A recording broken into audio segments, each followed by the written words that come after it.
Haemoglobin क्या होता है? हीम प्लस ग्लोबिन, दो वर्ड से मिलकर के बना है। हीम यानी होता है आयरन और ग्लोबिन क्या है? उसका स्ट्रक्चर।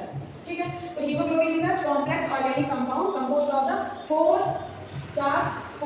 रेड फॉस्फोराइलिक पिगमेंट जिसे हीम कह रहे हैं, which contain as a atom of iron plus globin consist of the 4 amino acid chain। बहुत बढ़िया। क्या कह रहा है? जो हीमोग्लोबिन है, तो हीमोग्लोबिन में पहला क्या है? हीम प्लस सेकंड क्या है? ग्लोबिन। तो जो हीम है वो क्या है? पोरफायरिन पिगमेंट से मिलकर के बना है, पोरफायरिन पिगमेंट। और ये पोरफायरिन पिगमेंट है वो रेड कलर का है और वहां पे कितने हैं? वहां पे आयरन है, आयरन एटम है। और ग्लोबुलिन किससे मिलकर के बना है? 4 अमीनो एसिड से मिलकर के बना। डेफिनेशन पता होनी चाहिए। ठीक है, presence with the erythrocyte responsible for its ability to transport oxygen for the red colour of the erythrocyte. बिल्कुल सही है कि जो एरिथ्रोसाइट्स होती हैं वहां पे ऑक्सीजन ट्रांसपोर्टेशन के लिए हीमोग्लोबिन का फॉर्मेशन हो रहा है, तो हीमोग्लोबिन का यही फंक्शन होता है। राइट, और ये कह रहा है कि रेड कलर होती है। बिल्कुल सही है। फिर क्या है? Combination with the oxygen to form oxyhaemoglobin in the lungs. बिल्कुल सही है। कह रहा है कि O2 अगर हीमोग्लोबिन से कंबाइन हो रही है तो इसे अपन कहते हैं ऑक्सी हीमोग्लोबिन। और ये कहाँ पे प्रोसेस चल रही है? लंग्स में। ठीक है, it will give up the oxygen to the tissue cells. ठीक है, कि ऑक्सीजन जो है वो टिश्यू सेल तक जाने के लिए हीमोग्लोबिन से बाइंड होती है और ऑक्सीजन और हीमोग्लोबिन का बाइंड होना ही क्या कहलाता है? Oxy haemoglobin. ठीक है, it is not a true oxidation. तो ये क्या है? ट्रू ऑक्सीडेशन नहीं है। क्यों नहीं है उसके बारे में भी अभी अपन जान लेंगे ना, अभी बता दें। सी, ये क्या है कि ट्रू ऑक्सीडेशन नहीं है। कौन सा ट्रू ऑक्सीडेशन नहीं है? Oxy haemoglobin. ऑक्सी हीमोग्लोबिन का क्या है? ट्रू ऑक्सीडेशन नहीं है। ठीक है, और क्या कह रहा है? ऑक्सीजन अभी इस चीज को जस्टिफाई कर रही हूँ ना, अभी हो जाएगा। जैसे कि यहाँ पे लिखा है कि जो मेट हीमोग्लोबिन होता है वो ट्रू ऑक्सीडेशन होता है क्योंकि वहाँ पे वो फेरिक स्टेट में प्रेजेंट होता है Fe3+ में। ठीक है, बेसिकली क्या होता है कि आयरन का जो हमारे बॉडी में एब्जॉर्प्शन है वो Fe2+ में होता है। और जो Fe2+ है it's not a true oxidation because iron जो है वो +3 के स्टेज में भी, ऑक्सीडेशन स्टेज में भी एग्जिस्ट कर सकता है। तो यहाँ पे ट्रू Fe2+ नहीं रहता है, इसलिए क्या है? ट्रू ऑक्सीडेशन नहीं है। ओके, अब ये क्या कह रहा है कि oxygen from lungs form a loose combination with each iron atoms to haemoglobin to product of the oxyhaemoglobin. ठीक है, सी इसको एक बार क्लीन कर दूं। ऐसा समझना कि जो हीमोग्लोबिन है वो ऑक्सीजन से कंबाइन तो हो रहा है, लेकिन कैसे हो रहा है? लूजली कंबाइन हो रहा है। और चूंकि लूजली कंबाइन हो रहा है तो इसे इजीली ब्रेक डाउन हो जा रहा है जब ये टिश्यू में जाता है, इसलिए ये एक रीजन है कि ये ट्रू ऑक्सीडेशन नहीं है। ठीक है, लेकिन जब कार्बन मोनोऑक्साइड जो है वो हीमोग्लोबिन से ऐड होती है, हीमोग्लोबिन है एक्चुअली, जब कार्बन मोनोऑक्साइड हीमोग्लोबिन से ऐड होती है तो ये क्या होती है? स्ट्रांगली कंबाइन होती है, स्ट्रांगली कंबाइन होती है, जो कि क्या होता है? ये होता है ट्रू ऑक्सीडेशन। क्यों? क्योंकि ये जो होता है वो मोर स्टेबल है। सीधी सी बात है ना, अगर कोई भी चीज बहुत ऐसे कस के स्ट्रांगली कंबाइन है तो उन्हें अलग करना क्या है? कठिन हो जाएगा। तो जो ये इस कारण से क्या है? स्टेबल कंपाउंड बनाती है। ठीक है, तो और ये सबसे ज्यादा प्रॉब्लम भी करती है। ठीक है, next, when the blood reach tissue deficient in oxygen the loosely held oxygen। ठीक है, बिल्कुल सही बात है कि जब ये हीमोग्लोबिन और ऑक्सीजन, जो ऑक्सी हीमोग्लोबिन है बेसिकली, जब वो ब्लड में जाएगा तो ब्लड में जाते ही क्या करेगा? जहाँ पे ऑक्सीजन की रिक्वायरमेंट है वो वहाँ पे लूजली, क्योंकि लूजली बाउंड है, वो आराम से टूटेगा और वहाँ पे ऑक्सीजन मिल जाएगी। लेकिन यही चीज़ अगर स्ट्रांगली अट्रैक्शन हो उसमें तो क्या ये डिवाइड होगी? नहीं। और वो जहाँ पे ऑक्सीजन की रिक्वायरमेंट है वो भी बिल्कुल नहीं होगी। ठीक है, यहाँ पे क्या है? ऑक्सी हीमोग्लोबिन का ट्रू ऑक्सीडेशन प्रेजेंट था फेरिक स्टेट, ये बता चुके हैं। ठीक है, इसके बारे में हमने पढ़ लिया है। अब क्या है? Carboxy haemoglobin. See, carboxy haemoglobin मतलब कार्बन मोनोऑक्साइड प्लस हीमोग्लोबिन, ये दोनों क्या होते हैं? मोर स्टेबल कंपाउंड होते हैं और जो है लंग्स में जाकर के या फिर ऐसे कोई स्पेस में जाकर के जहाँ पर ऑक्सीजन की रिक्वायरमेंट है वहाँ पे ये डिवाइड नहीं होंगे। Affinity of the haemoglobin carbon mono, ठीक है, ये ऐसा कह रहा है, ये पूरी लाइन ऐसे कह रही है कि जो कार्बन मोनोऑक्साइड है मतलब CO है, उसकी एफिनिटी हीमोग्लोबिन से इसकी एफिनिटी 2 टाइम मोर है देन ऑक्सी हीमोग्लोबिन बनने से। समझिए, ऑक्सीजन हीमोग्लोबिन से बाइंड हो रहा है, ठीक है, ये अलग चीज होगी, ऑक्सी हीमोग्लोबिन कहते हैं। कार्बन मोनोऑक्साइड हीमोग्लोबिन से बाइंड हो रही है, इसे कहते हैं कार्बोक्सी हीमोग्लोबिन। लेकिन जो कार्बोक्सी हीमोग्लोबिन मतलब कार्बन मोनोऑक्साइड और हीमोग्लोबिन की जो बाइंडिंग कैपेसिटी है वो 210 टाइम मोर होती है देन ऑक्सीजन की बाइंडिंग के। ठीक, next, formation and fate of haemoglobin. Haemoglobin का फॉर्मेशन कैसे हुआ और अब उसका एट द एंड लास्ट क्या होगा, उसका फेट क्या है?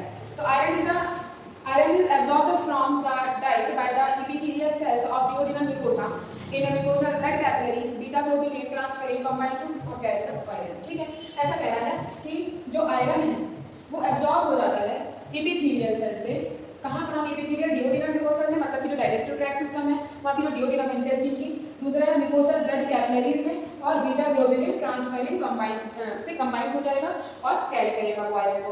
आयरन जो होता है वो रिजर्व होता है कहाँ पर, बोन मैरो में। बहुत ज़्यादा इंपॉर्टेंट है कि बोन मैरो में क्या होता है, आयरन रिजर्व होता है। फिर small amount is used to myoglobin in the muscles, ठीक है। मायोग्लोबिन क्या है, myoglobin is a pigment of muscles, like haemoglobin is a pigment of blood, ठीक। तो जो मायोग्लोबिन है उसमें भी कहीं ना कहीं स्मॉल अमाउंट में यूज होता है। फिर क्या है, टेम्परेरी जो है स्टोर हो रहा है लीवर में, स्प्लीन में एज अ फेरेटिन। फेरेटिन क्या होता है basically, ferritin is a pigment. Okay, अब ये कह रहा है कि मेन एब्जॉर्प्शन तो इसका यहाँ डिओडिनम म्यूकोसा ब्लड कैपिलरीज यहाँ पे होता है, लेकिन जो टेम्परेरी है इसका स्टोरेज लीवर स्प्लीन यहाँ पे भी हो जाता है। फिर क्या है, it is loss by urine faeces और स्वेट के थ्रू लॉस भी हो सकता है या होता है। It is used to another then in case of menstruation और developing foetus during the pregnancy, ठीक है। जब मेंस्ट्रुअल साइकिल चलती है, जो एस्ट्रस साइकिल चलती है एनिमल्स में, और ड्यूरिंग जब फीटस बन रहा होता है प्रेगनेंसी के टाइम पे, वहाँ पे भी इस आयरन की ज़रूरत होती है और उस समय भी लॉस होता है। ओके, फिर क्या है, in foetus nucleated RBC is produce because ये नॉर्मली आरबीसी क्या होती है, इन्यूक्लिएटेड होती है, मतलब उसके पास न्यूक्लियस नहीं होता है। लेकिन ये क्या कह रहा है कि फीटस के लिए न्यूक्लिएटेड आरबीसी बन रही है, is produce by liver spleen and lymph node. Okay, तो ये लीवर स्प्लीन और लिम्फ नोड में ये जो न्यूक्लिएटेड आरबीसी है वो बनने लग जाती है। नेक्स्ट, और एडल्ट में क्या होता है, एडल्ट में ये जो वो आरबीसी होती है कैसे होती है, नॉन न्यूक्लिएटेड होती है, अपन ने पहले भी पढ़ा था, और ये बनती कहाँ पे है, बोन मैरो, ठीक है, याद रखना, ठीक है। तो यहाँ पे क्या है, जो एडल्ट है उनमें बोन मैरो में बनती है, एडल्ट के केस में, एडल्ट के केस में बोन मैरो में बनेगी और कैसी होगी, नॉन न्यूक्लिएटेड। लेकिन यहीं पे अगर फीटस है तो वहां पे क्या बनेगी, स्प्लिन में, लीवर में, और कैसी होगी, न्यूक्लिएटेड होगी, ठीक है। अब उसके बाद कहता है डिस्ट्रक्शन अगर बिटवीन द जो भी आरबीसी होती है उसका जो लाइफ स्पैन है वो 3 to 5 to 4 मंथ का होता है, अप्रॉक्स 3 to 5 मंथ का होता है, ठीक है। अब इसमें क्या कह रहा है कि globin protein fraction of haemoglobin is degraded to amino acid. सही बात है कि जो ग्लोबिन प्रोटीन है वो अपन ने क्या पढ़ा था, जो ग्लोबिन प्रोटीन है वो क्या है, अमीनो एसिड से मिलकर के बना है, और कितने अमीनो एसिड से, 4 अमीनो एसिड से, 2 अमीनो एसिड में डिग्रेड हो जाता है, ठीक है। Iron is picked up by the globin transferring, ये इंपॉर्टेंट है कि कौन सा एंजाइम है, तो ग्लोबिन ट्रांसफेरिंग एंजाइम है, store in the liver, liver में स्टोर होता है, और कैसे होता है, फेरेटिन, फेरेटिन अभी अपन ने पढ़ा था ना कि फेरेटिन में, फेरेटिन के जो पिगमेंट है उस फॉर्म में ये लीवर में स्टोर हो जाता है, and to form the myoglobin and store in the tissue it's called haemosiderin. मतलब ऐसा जो फेरेटिन के फॉर्म में लीवर में जाकर के ये जो ग्लोबिन ट्रांसफेरिन है वो आयरन को स्टोर कर रहा था। अब ऐसा कह रहा है कि उसके बाद ये क्या बनाने लग जाता है, मायोग्लोबिन बनाने लग जाता है, और जब उसके मायोग्लोबिन बनने के बाद जिस टिश्यू में ये स्टोर होता है इसे कहते हैं हीमोसेट्रिन। ओके, नेक्स्ट आता है बिलीरुबिन। बिलीरुबिन और बिलीवर्डिन ये क्या होते हैं, ग्रीन पिगमेंट होते हैं जिनकी ज़्यादा अगर अमाउंट इंक्रीज हो गया तो जॉन्डिस एक तरह की प्रॉब्लम देखने को मिलती है, ठीक है। सी बिलीवर्डिन, बिलीरुबिन ये दोनों क्या है, ग्रीन पिगमेंट है, remain after the breakdown of the haemoglobin. जब हीमोग्लोबिन ब्रेकडाउन होता है लीवर से, जो लीवर में जो स्टोर है जब उसका वहाँ पे ब्रेकडाउन होता है तो ये बिलीरुबिन और बिलीवर्डिन बनते हैं। और लीवर में मेनली गॉल ब्लैडर का काम क्या है, गॉल ब्लैडर का काम है स्टोरेज ऑफ, गॉल ब्लैडर का काम क्या है, स्टोरेज ऑफ बाइल, और बाइल का काम क्या है, what is the function of bile, emulsification of fat, ठीक है, यही काम है ना इसका। और लीवर का काम क्या है, इसको जो बाइल है बाइल को फॉर्मेशन करना, ठीक है। नेक्स्ट कह रहा है used for the emulsification of the fat and excrete from the urine as a urobilirubin, ठीक है। तो जब भी कभी यूरिन से बिलिरुबिन एक्सक्रीट आउट होगा उसको बोलेंगे यूरोबिलिनोजन, ठीक है। यूरिन से हो रहा है, बिलिरुबिन हो रहा है, इसलिए यूरोबिलिनोजन, ठीक है। अब क्या है, accumulation in excess of bilirubin in a vascular system is called icterus और जॉन्डिस। इसके बारे में मैंने बात की थी, इसकी अमाउंट ज़्यादा हो गई और वहाँ के जो टिश्यू है वहाँ पर बिलिरुबिन का स्टोरेज होने लगा, वहाँ पे एक्यूमुलेशन हो गया एक्सेस अमाउंट में, तो क्या हो जाएगा, जॉन्डिस हो जाएगी। फिर दिस में भी cause due to the liver damage, ये क्यों हो सकता है, या तो लीवर सही से फंक्शन ना करे, लीवर डैमेज हो जाए, एनाप्लाज्मोसिस हो जाए, पैरासिटिक इन्फेक्शन कोई सा, या फिर कोई पैथोलॉजिकल कंडीशन हो सकती है, ठीक है। फिर क्या है कि येलो एज विजिबल मैंने जो भी अगर जॉन्डिस होती है तो वहाँ पे क्या होगा, इसको बंद करेंगे, ठीक है। तो अभी अपन यहाँ देख रहे हैं कि अगर कभी भी जॉन्डिस होती है, इक्टेरेस होता है, तो जो विजुअल मेम्ब्रेन है वो कैसे हो जाती है, येलोइश कलर की हो जाती है। इसकी भी बड़ी तारीफ है, जब अपन पैथोलॉजी में पढ़ेंगे तो मे बी कल मैं क्लास होगी पैथोलॉजी की, जिसमें जनरल पैथोलॉजी है। जनरल पैथोलॉजी में जब वहाँ पे हम इन्फ्लेमेशन के बारे में पढ़ेंगे, वहाँ पे जॉन्डिस भी एक टॉपिक है, वहाँ पे हम इसके बारे में डिटेल में पढ़ेंगे, तो आप वहाँ पे देख सकते हो, ठीक है। अब आता है हीमोलाइसिस। अभी कुछ छोटी छोटी सी डेफिनेशन है, उसके बारे में हम जल्दी से देख लेते हैं कि क्या है। पहला है हीमोलाइसिस, हीम यानी ब्लड, हीम यानी ब्लड और लाइसिस यानी ट्रीटमेंट, ठीक है। तो क्या कह रहा है, it is a break down of RBC, blood बोले तो इरिथ्रोसाइट्स मतलब आरबीसी, और कहां पर, haemoglobin escape into the plasma caused by the toxins, snake venom and blood parasites, hypotonic solution and the chemical substances. कि कुछ रीजन से, या तो वो टॉक्सिन्स हो सकते हैं, या तो वो कोई ब्लड में पैरासाइट्स हो सकते हैं, जिसके कारण जो बॉडी में आरबीसी है, आरबीसी में क्या है, हीमोग्लोबिन। तो देखो, जब भी कभी आरबीसी का ब्रेक डाउन होगा तो उसके अंदर का जो मटेरियल है, आरबीसी क्या बना रही है, हीमोग्लोबिन, तो आरबीसी के अंदर का जो मटेरियल है हीमोग्लोबिन, तो हीमोग्लोबिन क्या हो जाएगा, वो प्लाज्मा सेल्स में आ जाएगा, प्लाज्मा में आ जाएगा, जिसके कारण हीमोलाइसिस देखने को मिलेगा, ठीक है। और इससे क्या होगा कि हीमोग्लोबिन जो है वो प्लाज्मा में आ जाएगा और पूरा जो है कैसा हो जाएगा, रेडिश कलर का हो जाएगा, क्योंकि हीमोग्लोबिन जो होती है वो रेडिश कलर की होती है, ठीक है। And the condition is called haemoglobinaemia. अब इस वर्ड को सुनो, हीमोग्लोबिनीमिया मतलब कि क्या है, इसका मतलब है हीमोग्लोबिन, और नीमिया मतलब होता है एनीमिया, सॉरी नीमिया यानी होता है ब्लड, मतलब कि जब भी कभी हीमोग्लोबिन ब्लड में आ जाए तो उसे क्या कहते हैं, हीमोग्लोबिनीमिया।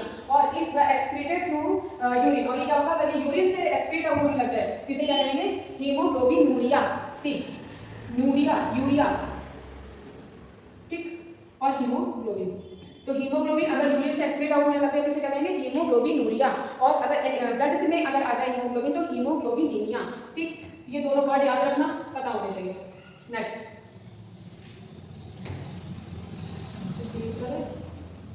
हीम एग्लूटिनेशन, ठीक, इसको थोड़ा सा बड़ा कर देते हैं, सी। अब क्या है, हीम एग्लूटिनेशन क्या होता है, हीम एग्लूटिनेशन मतलब कि क्लम्पिंग ऑफ आरबीसी, मतलब बहुत सारी आरबीसी का एक जगह पर आ जाना, ठीक है। तो क्या है कि it is a clumping of RBC result when the blood infection in another species of the animals, ठीक है।